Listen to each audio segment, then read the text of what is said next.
Hello and welcome to my class and stories. अभी हम discuss करेंगे एक नई हिंदी मॉडल स्टोरी, साधु और नर्तकी। नर्तकी मीन्स के नाचने वाली, डांस करने वाली। साधु और नर्तकी। किसी गांव में एक साधु रहता था जो दिन भर वो लोगों को उपदेश दिया करता था। उसी गांव में एक नर्तकी थी जो नाचने वाली थी, जो लोगों के सामने नाचकर उनका मन बहलाया करती थी। एक दिन गांव में बाढ़ आ गई और दोनों एक साथ ही मारे गए। मरने के बाद ये दोनों यमलोक पहुँचे तो इनके कर्मों और उनके पीछे छिपी भावनाओं के आधार पर इन्हें स्वर्ग या नर्क दिया जाने की बात की गई। साधु खुद को स्वर्ग मिलने को लेकर पूरा आश्वस्त था। वहीं नर्तकी अपने मन में ऐसा कुछ भी विचार नहीं कर रही थी। नर्तकी यानी कि नाचने वाली। नर्तकी का सिर्फ फैसले आने का इंतज़ार था। तभी घोषणा हुई कि साधु को नर्क में और नर्तकी को स्वर्ग में डाल दिया जाए।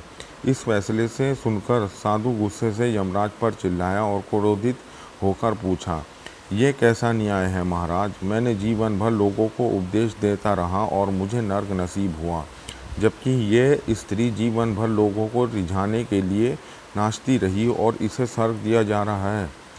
यमराज ने शांत भाव से उत्तर दिया, यह नर्तकी अपना पेट भरने के लिए नाचती थी, लेकिन इसके मन में यह भावना थी कि मैं अपनी कला को ईश्वर के चरणों में समर्पित करती रहूं। जबकि तुम उपदेश देते हुए भी यह सोचते थे कि काश तुम्हें भी नर्तकी का नाच देखने को मिल जाता। ये साधु लगता है कि तुम इस ईश्वर के साथ महत्वपूर्ण संदेश को भूल गए कि इंसान के कर्म से अधिक कर्म करने के पीछे की भावना मायने रखती है।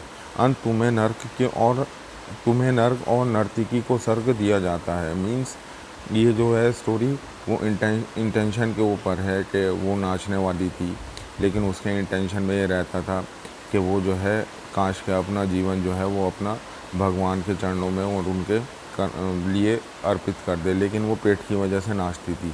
साधु जो उपदेश देता था वो देते थे ऊपर वाले के लिए, लेकिन उनके मन में ये था कि वो नर्तकी का डांस देखें।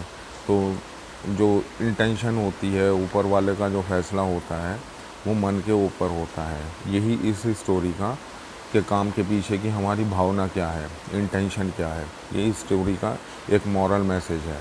होप डाउन कि आपको अच्छी लगी होगी। Thank you very much for watching the story.